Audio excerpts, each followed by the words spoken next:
We will start.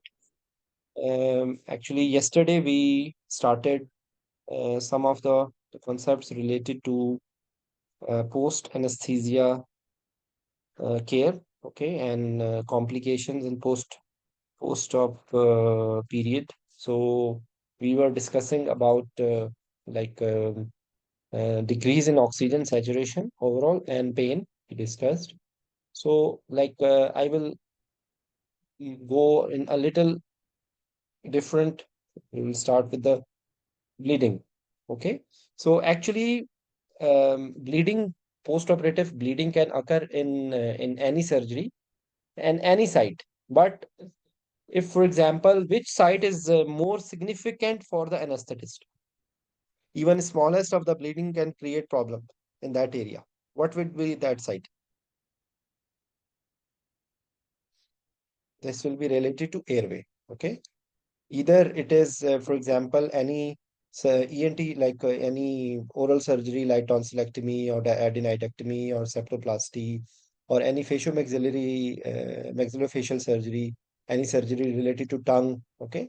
So any surgery inside the oral cavity, even smallest of the bleeding can create more problem. It can obstruct the airway. It can be an irritation to the airway, and so that will be significant. And because in these cases, actually, sometimes, like for example, bleeding tonsil, the patient can the tonsillectomy patient can bleed even in immediate period or later on. Okay, so the problem will be the assessment of the bleeding, because maybe the patient will be swallowing the blood. So the actual blood loss may be difficult to assess. Okay, so that will be another uh, problem with which you need to tackle in this situation. Okay, so and it can so another bleeding with reference to thyroid, that is also significant for anesthetist, because if it thyroid patient in just in the post-op period, thyroid patient can bleed, it can cause actually airway obstruction. Okay, so you should be taking care in these special scenarios. You have to be more careful. Okay, so in that case, in here, of course, the basic principles of bleeding I will just discuss in few next few minutes. But the in addition to the basic principles of how to assess the level of bleeding, how much patient has lost, okay, that is something else. But in addition to that, here you need to open the, like if it is compressing the airway, and there is a strider, or you can see that it's expanding hematoma, so it can cause significant problem, and you need to actually, maybe in that case, you need to open the surgical clips. Okay, of course, you it is written in the books that you anesthetists have to do it, but actually in the real time you will definitely immediately call the surgeon, and surgeon will be, because maybe it's not only the skin which you need to open up. Actually, you need to cut the strap muscles. Otherwise, the hematoma will not be drained. Okay. So this is something important. Otherwise, bleeding, the problematic bleeding will be the area where there will be, like, for example, if there is a drain. Okay. So usually the drain will show you. But the problem will be that if you don't have the drain, okay, or it is in a place where there is by default there is too much capability to keep uh, significant blood till the time you come to know that there is bleeding. Okay, so one of them, for example, is abdominal, because in abdominal bleeding, because there are so much area inside the abdomen, and if you are not taking care of the abdominal girth, okay, abdominal girth, which is called as, so you will not be able to pick it up. So for that, I will give you an example. Is, for example, post TURP. Okay. So the bladder is ruptured. For example, there is perforation of the bladder. And maybe if you have done it under spinal, for example, and you have given a good spinal block, maybe, because ideally it should be up to T10. But for example, if your block has exceeded T10, so maybe you are not able to have any irritation, signs of any irritation, and you cannot pick it. So in that case, abdominal distension will be the thing by which you can pick. Okay.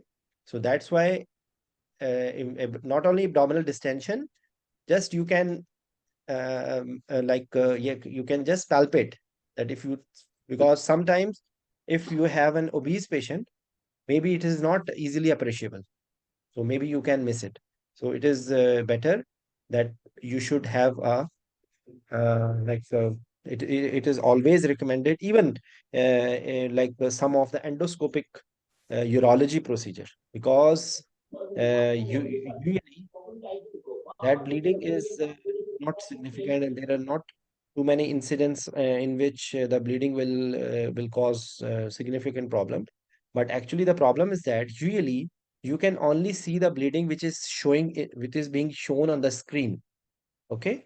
But you will appreciate that the bleeding which is occurring may be hidden. Why? Because there is a pressure of water which is there.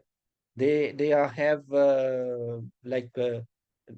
they have placed a pressure which can lead to hiding of the bleeding. Okay. So this thing you should be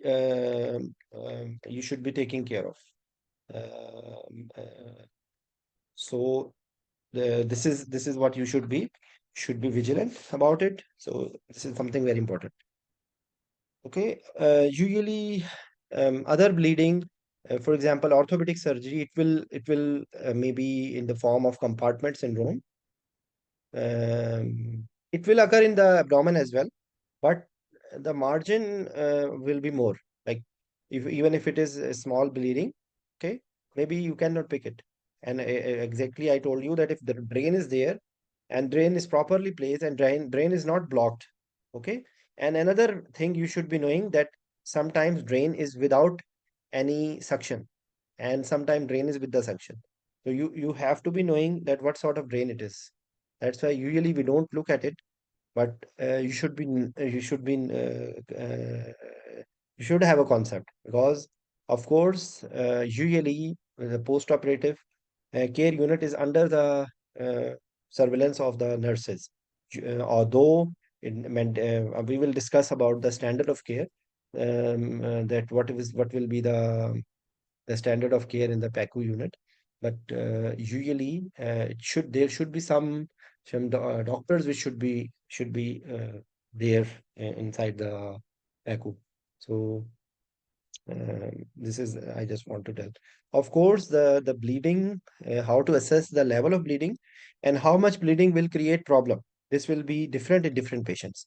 And for that, of course, this is actually basic concept, that you will have to look at the allowable blood loss, and then patient demographic, that age, and the category of patient will tell that how much hemodynamic response will be there. Maybe in young patient with good reserve, maybe even significant bleeding will not clinically show that much features that will be there in some other patients. So this is something very important. But usually the same heart rate, blood pressure, capillary refill, the generalized sign which we know, urine output, and a conscious level.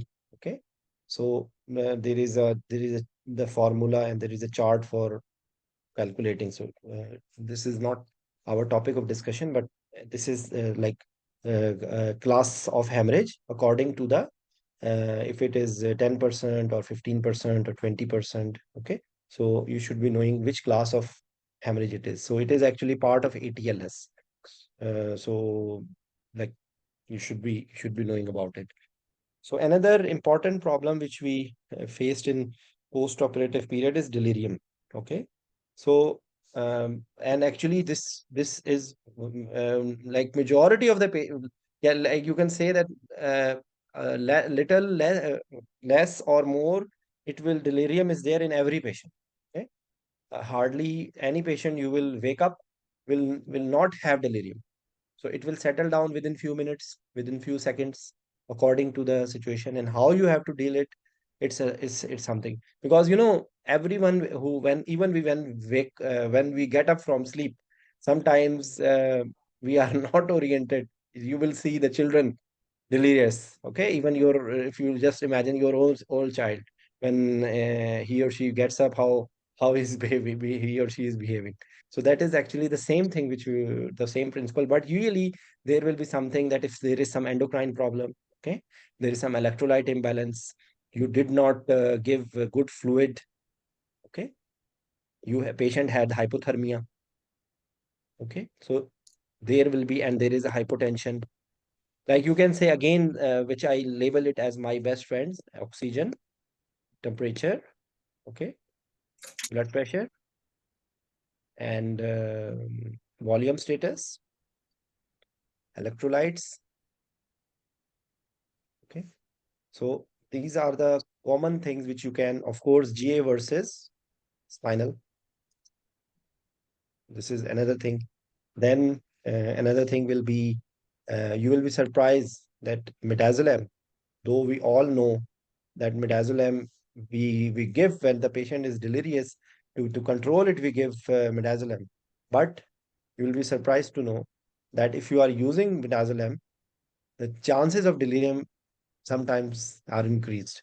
You can check it out. We will, because each of the thing which we maybe these topics, inshallah, in coming future, we will discuss each of the topics separately in detail. But I'm just giving you a trailer sort of thing. So another thing, ketamine. Ketamine in high dose can itself cause delirium, but if you are using in a very small dose, ketamine or even Presidex, actually they are preventing delirium. Okay. Yes, another thing which I forgot is pain control. Pain is another big factor for delirium. Then, as I discussed yesterday, that nasal in nasal surgery, when they have closed the nose is closed. Now the patient has to breathe through the mouth. So that is itself is a big problem. Okay, so that is also a big factor by which you can have a significant problem. So I'm just touching. So what else you can do if you are the timing of extubation will be important. Okay, if you are extubating the patient fully awake, maybe there will be less chances of delirium. Okay, if you are extubating in between, maybe the patient will become more delirious, and like you will struggle. So that's why you have to overall remember one thing. If you just become a technician and just deal every patient alike, you will be in trouble. Try to chalk out the plan for every patient. Okay. Every patient, whatever we are discussing since many days, from pre-operative anesthesia, it should be in your mind. There should be a checklist in your mind, maybe because when you will, as much you will grow in your experience, maybe you will not do it practically, but I will suggest you, in few patients, make a plan. Like I will suggest all my junior colleagues to just make a list of the things you should be looking at in every patient, like in the format I'm telling you. Believe me, after some time your brain will start working like that. In every patient, try to have cardiac risk factors, renal risk factors, pulmonary risk factors, PONV risk factors, aspiration risk factors, special monitoring needed, what fluid you want to give, what muscle relaxant you want to give, what analgesia you want to give, which level, and the concern which reference to surgery. If you maybe you will have 100 points, for example. If you checklist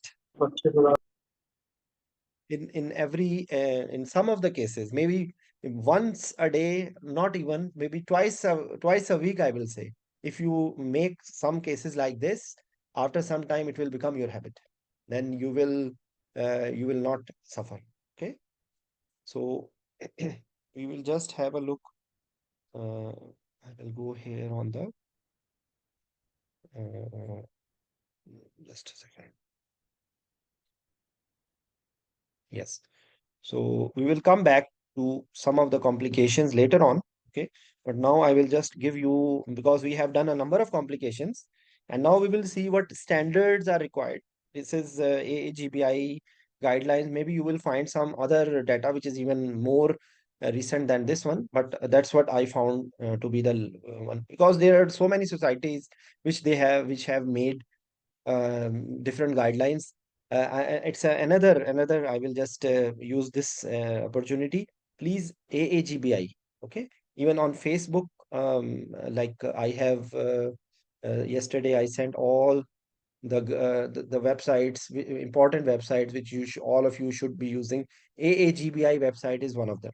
Okay, they have a lot of guidelines, and if you follow, you don't need to. You will if you will download the document, it will be for example 100 pages, but you don't need to read each and every line. Majority cases, if you just read the summary or you read the recommendations, that will be enough. Similarly, as you just had a look here, NAP 5, NAP 6, NAP 2, NAP 4, you should be reading the summaries. You will find very, very good like uh, guidelines for which from which you can uh, you can use them for your practice. Okay, so as I mentioned that one, what minimum standards, that PACU should not be 50 kilometers away from the OR. It should be near the OR. Okay, and usually you will stay like unless there is some special indication, usually the stay is around 15 to 30 minutes. Okay, and then patient is going either to the ward, either the patient is going to the, like for example, if it we will, because inshallah soon we will discuss DSU, day surgery unit. So in DSU, from PACU day, the patient will go back to the day surgery unit, which is sort of, you can say, a unit from, it's a sort of small ward from where the patient will be discharged to home. That will be, we'll discussing separately. But you have to understand that which was the mode of anesthesia, how are the vitals. Of course, discharge criteria which we use is usually the Aldrete score. Okay, in which there are vitals, pain, bleeding, PONV. So these are the things which you should we will discuss. So anesthetist must be present. Okay, and care for patient throughout the conduct of an anesthetic. So after that, minimum monitoring device must be attached before induction of anesthesia, and their continued until the patient has recovered from the effects of anesthesia. Okay, then a summary of information provided by all monitoring devices should be recording on the anesthesia record. Just for your information, that there are a number of monitors which will have a capability to have a printout of all the data, which whatever you want to print, it can print. Of course, it's not even in the hospital where I'm working, it's not available. So uh, like but it is, there is an option that there is a system by which all data, whatever you are noting down in the paper, it's in the electronic form. There you can enter anything. Okay, so this should be, because the same monitoring, same thing you will be handing over the patient to. Okay, then the anesthetist must ensure that all anesthesia equipment, including relevant monitoring equipment, had been checked before use. Alarm limit. Just a second. Which Okay, I think they have started with the in the intraoperatively. So they, after that they will go, because I just want to show you how to use these guidelines. So let's see what. Okay. These recommended state the monitoring devices that are essential, minimum monitoring, and those that must be immediately available during anesthesia. If it is absolutely necessary to continue anesthesia without any essential monitoring, should noted the reason. So there should be a reason for it. Additional monitoring may be necessary as judged appropriate. Minimum monitoring should be used during the transfer of the anesthetized patient. Okay. So as I told you that maybe in some of the patients, you don't need to have the full cardiac monitor attached. Okay.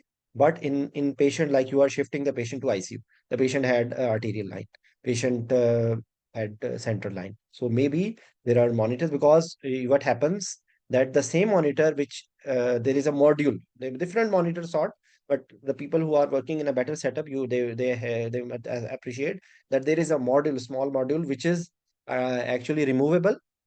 So when the ICU team comes, usually they bring that module, and we are attach everything, and the same when they reach the ICU, they just attach that module in their monitor. So everything automatically will be going. Okay. So the same thing, like you should monitoring standard during transfer will be varying in different conditions. If the recovery is just adjacent to the OR, you don't need to maybe attach too many things if the patient is fully awake, but at least pulse oximeter, it's always recommended to keep to attach the pulse oximeter so that you can observe the patient. Usually, according to the hospital protocols, individual your department may vary, but usually it should be in your mind. Okay. Revision, maintenance, calibration, and renewal of equipments are the responsible of the institution. They are telling the same thing. Okay, just a second. Let's go on forward. Mm-mm. Okay, how and why does this statement? They are saying that capnography monitoring is essential at all times in patients with endotracheal tubes, supraglottic airway devices, and those who are deeply sedated. Even I will tell you something extra, that even if you are using regional anesthesia, still you can put the end-tidal CO2 detecting line attached inside the face mask, and there are special nasal cannulas for that one as well. Okay, and then they have what extra they have done. A peripheral nerve stimulator must be used whenever neuromuscular blocking drugs are given. Unfortunately, this is not a practice which everyone is following. Uh, like majority people don't use it. Actually, it should be used. A quantitative peripheral nerve stimulator is recommended. Okay, this is with reference to conduct of the nerve block, because ultrasound landmark technique, then landmarks to initially identify the place where you want, then you will put the ultrasound probe, and then the nerve stimulator or nerve locator you will say to confirm it. Depth of anesthesia monitoring is recommended when using TIVA or with neuromuscular blockage. In the scenarios I have discussed with the monitoring standard, we just had a discussion a few days ago. So I told you that depth of anesthesia in addition to specific depth of anesthesia, there are other this one neurophysiological monitoring which we do. Okay. So what else? Just a second.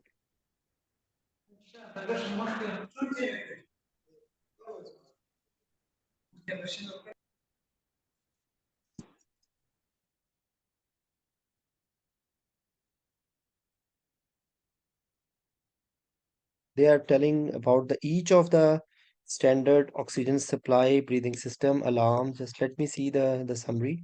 Vapor analyzer, infusion devices, monitoring. Actually, why? Because my focus is specifically today. We have discussed all of these things in the monitoring session. Okay, so I will just try to skip here. Pulse oximeter, NIBP, ECG. Okay, inspired, expired, oxygen, carbon dioxide, nitrous oxide, and volatile. We discuss in detail. Airway pressures, peripheral nerve stimulator. Okay, then temperature, any procedure more than 30 minutes. Then what else? Recovery. Okay, so now it is in the minimum standard for recovery from anesthesia include pulse oximeter, NIBP, ECG, capnography, and temperature, as in almost all of the patient. So some patients will require additional monitoring, for example, intravascular pressures, cardiac output, or biochemical or hematological variables depending on patients and surgical factors. Okay. Use of depth of anesthesia monitor, for example, processed EEG is recommended when patients are anesthetized with TIVA. They are just repeating the same thing. Anesthesia, okay, just transfer within the hospital. Okay, so what will be the essentials? And within the hospital, what they are saying, before transfer, appropriate monitors should be comment. Okay, use of a pre-transfer checklist is recommended. Oxygen saturation, ECG, NIBP should be monitored. Actually, these are the same thing which I told you. And oxygen supply sufficient. And usually, what is the principle? That if, for example, the transfer time is 15 minutes, there should be adequate for 30 minutes. This is the principle. So adequate oxygen supply should be there, and in all cases, the emergency equipment should be with you. Okay, like ambu bag is something by which you can save a life. Maybe endotracheal tube and laryngoscope are comes after it, but ambu bag should is mandatory. Okay, so this is yes. So cardiac output monitors, depth of anesthesia monitors, monitoring of. Okay, just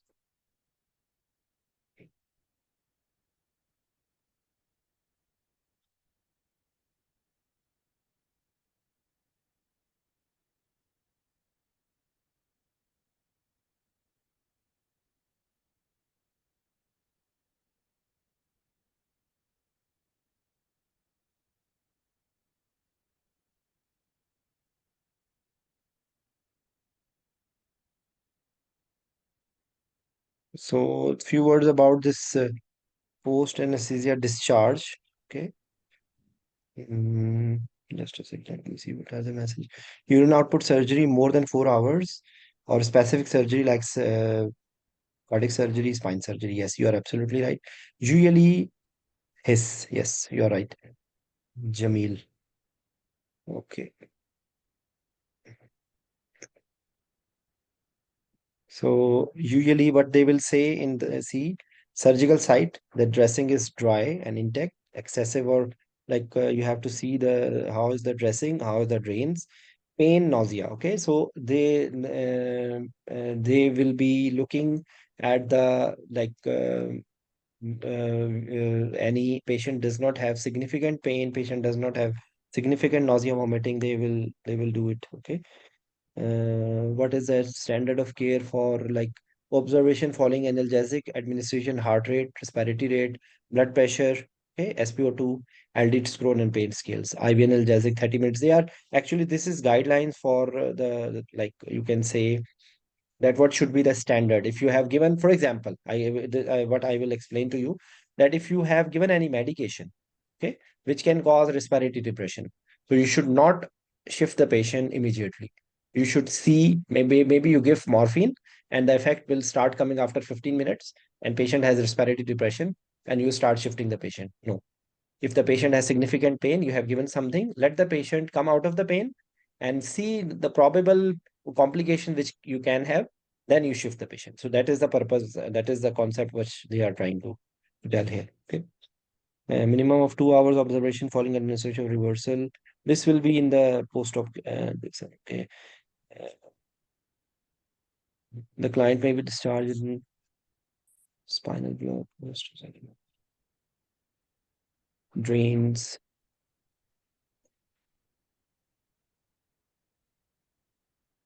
Okay. Okay. So this is about the I think this is for post. It is not a very good source. Just a second. Hmm.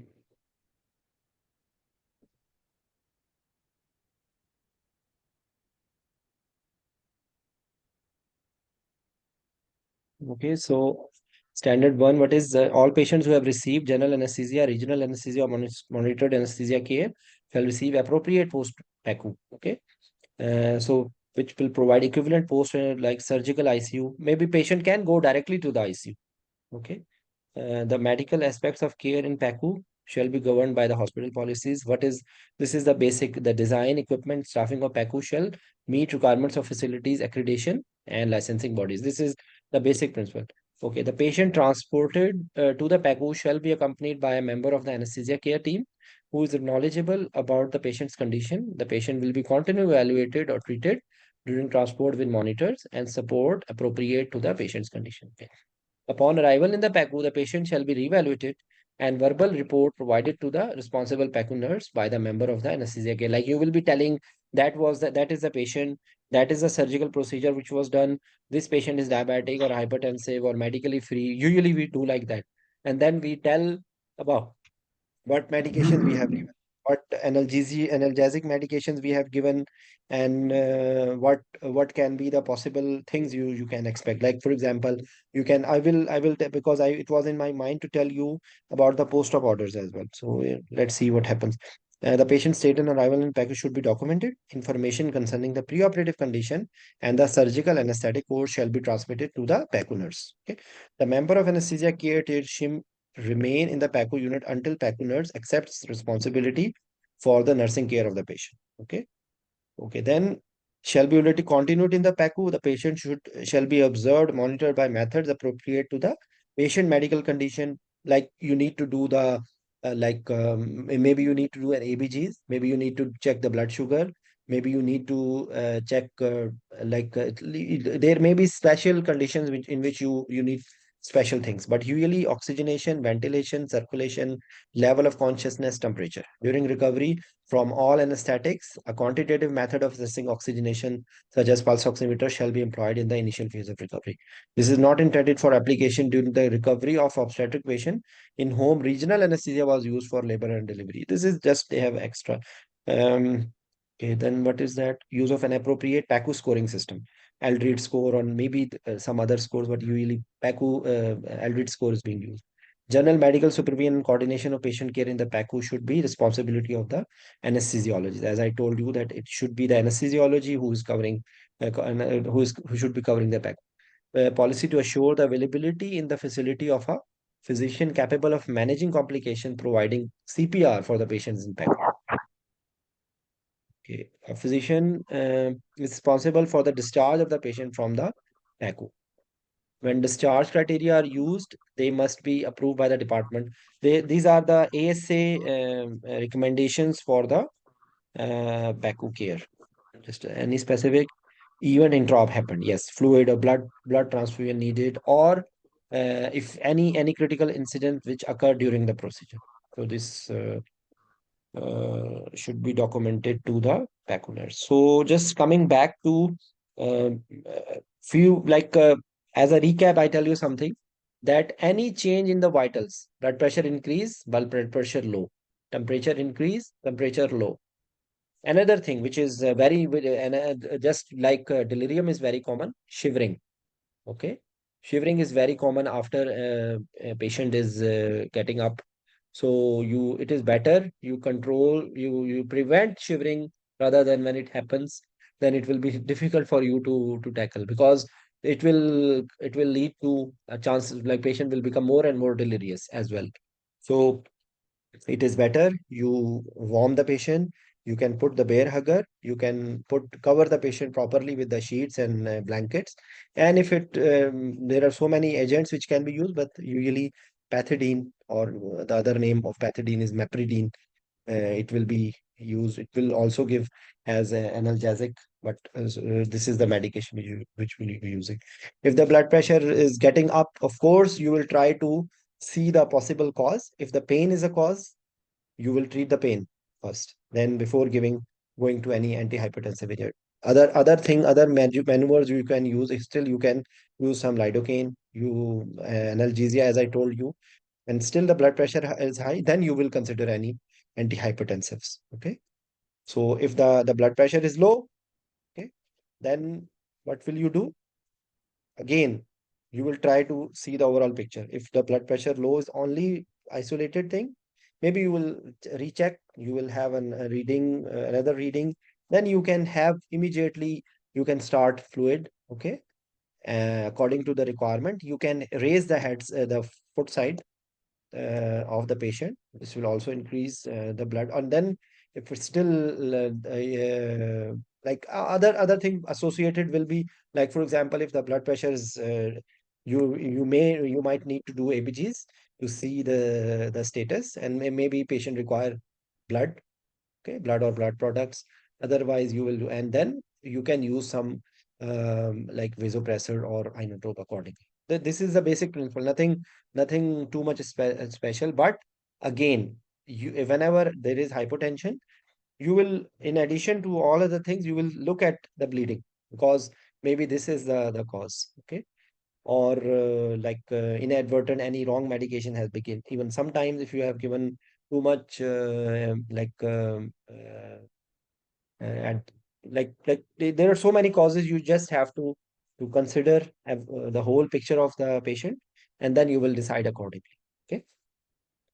What else? Tachycardia, bradycardia, uh, hypertension. Jamil, if you want to add something, please. Saturation, sir. We have discussed in detail yesterday Yes, in about Paco. Yes, yes. PACU, Not the saturation. SPO2, SPO2. airway Yeah. obstruction. We have actually discussed yesterday. We started yesterday this topic. So we discussed about SPO2 pain yesterday. So rest of the things I have discussed. Any other thing you can just recall? We discuss about bleeding. We discuss about delirium. We discuss about shivering. We discuss about the standards. You just recall, just close your eyes and think what other problems you can face in the PACU. Patient can become very aggressive. I will be surprised. Few days ago, there was a patient about who had the surgeons took a wrong graft, something without his consent, and the patient just took a scissor and he said, "I will kill everyone," and he was about to come out of the bed. So this is also, you can face the highest form of delirium. It can also occur. Okay.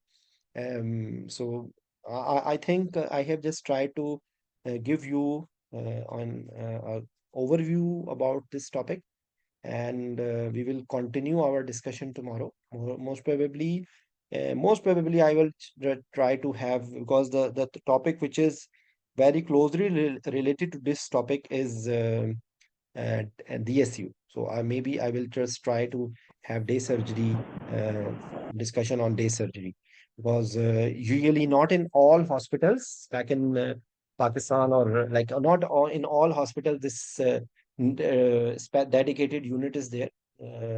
But of course, in Saudi Arabia and in good setups, you will always have a specific dedicated unit for day surgery unit. But yes. I will just you just pointed out a good thing, but actually, uh, any like I will just chalk out again. CNS, maybe a stroke, for example, or weakness, delayed recovery, okay, can occur, or any neurological problem. If you just forget, you can just chalk out like this: CVS, endocrine, okay. Any like surgical cause, surgical complications, okay, hypoglycemia, hyperglycemia, okay. So there are so many things which you can just think about it. We just I just try to give you an overview, and thanks a lot all of you. Hypoxia we discussed in detail yesterday, actually. Hypoxia and hypercarbia, and the things with reference to the airway obstruction, we discussed yesterday. So thank you very much, all of you. So tomorrow, inshallah, we will continue our discussion. Thanks, Jamil. Jamil actually is my buddy. He's my very close friend, my study partner. Okay, and we have very good memories. He's also working in Saudi Arabia in other hospital, but we are partners of crime. Okay, so thanks a lot. Inshallah, we will. All of you are welcome to ask any question anytime to me, and even if someone wants, because general, there are so many things which are like uh, common things. I'm just trying to give you an overview, and anyone wants to discuss any specific topics, you can just message me, and I'm happy to help you out anytime. Okay. Thank you very much. Bye bye. Thank you, sir.